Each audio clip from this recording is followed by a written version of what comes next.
आइए पद एक को पढ़ते हैं।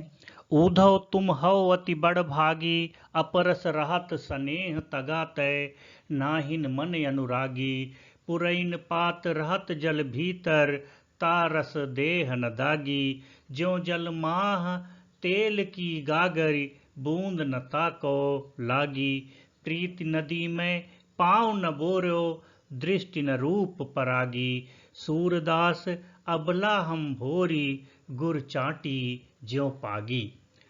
गोपियां उद्धव के निष्ठुर हृदय पर व्यंग्य करती हैं। मानो वे कहती हैं कि हे उद्धव, आप बहुत सौभाग्यशाली हो कि आपका हृदय ऐसा है। आप कितने चिकने हृदय के हैं। जो गोपियों ने यहाँ पर उपमाएं दी हैं, जिन प्रतीकों का यहाँ पर प्रयोग किया गया है, वे अद्भुत हैं और हृदय की पीड़ा को व्यक्त करने के लिए, व्यंग्य के लिए बहुत ही मार्मिक हैं। उद्धव तुम हो अत बड़भागी, हे उद्धव तुम बड़े ही सौभाग्यशाली हो। बड़भागी बड़े भाग्य वाले, अति अत्यधिक सौभाग्यशाली। हे उद्धव तुम बड़े सौभाग्यशाली हो। अब यहाँ पर ये सौभाग्यशाली है कि व्यंग्य है।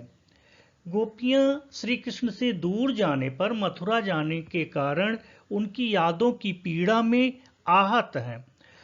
उन्होंने श्री कृष्ण से प्रेम किया है और वियोग में उन्हें पीड़ा और कष्ट मिल रहा है। इसी बात पर कह रहे हैं, उद्धव तुम हो अति बड़भागी। हे उद्धव आप बड़े ही सौभाग्यशाली हो।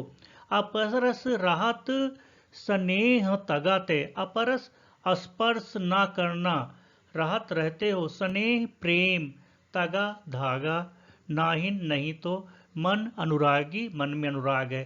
कि अपरस रहत स्नेह तगाते, आप तो प्रेम रूपी बंधन से, प्रेम रूपी बंधन के धागे से अछूते हैं न, और आपके मन में किसी के प्रति अनुराग नहीं है। हे उद्धव आप बड़े सौभाग्यशाली हैं कि आप प्रेम के धागे से नहीं बंधे, उससे दूर रहे, अछूते रहे, और ना ही आपके मन में किसी के प्रति अनुराग पैदा हुआ। नहीं तो आपको वह दर्द, वह पीड़ा अवश्य महसूस होती। हे उद्धव आप सौभाग्यशाली हैं कि आपको वह पीड़ा नहीं मिली, इसीलिए आप दूसरों को समझा रहे हैं। पर उपदेश कुशल बहुतेरे, आपको तो पीड़ा नहीं मिली है, इसीलिए आप दूसरों को योग माया के बारे में बता रहे हैं। पुरैन पात रहत जल भीतर, तारस देह न दागी। आप तो मथुरा में श्री कृष्ण के पास रहते हुए श्री कृष्ण के प्रेम से उसी तरह से अछूते रह गए जैसे पुरैन पात रहत जल भीतर। पुरैन पात कमल का पत्ता रहत रहता है जल भीतर, पानी के भीतर, तारस देह न दागी, उसके शरीर में पानी की बूंदों का या पानी की नमी और दाग बिल्कुल नहीं रहती।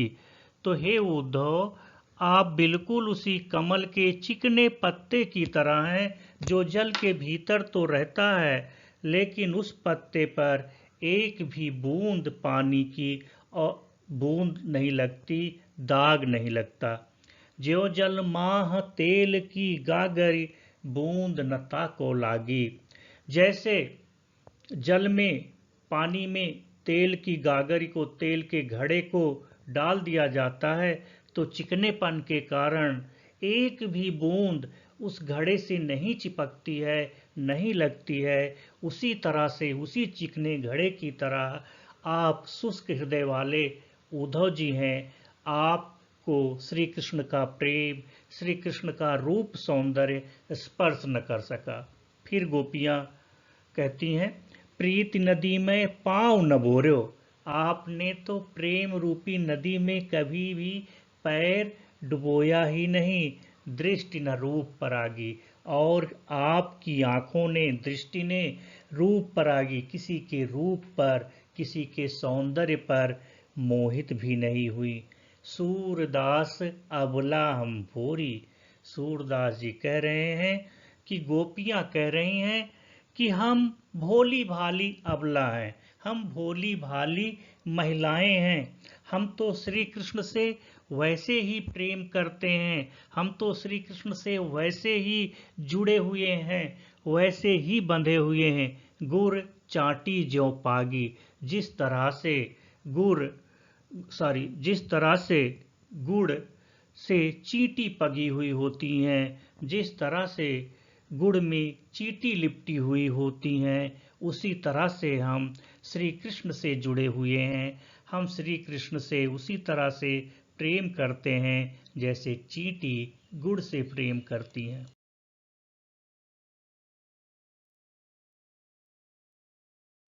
अब पद एक में इसकी शिल्पगत विशेषताएं देखते हैं तो इसमें व्यंग्य शैली है, वक्रोक्ति अलंकार है, उपालंभ काव्य का उदाहरण है, अनुप्रास अलंकार, प्रीत नदी में रूपक अलंकार, पुरैन पात और तेल की गागर में दृष्टांत अलंकार, उत्प्रेक्षा अलंकार है।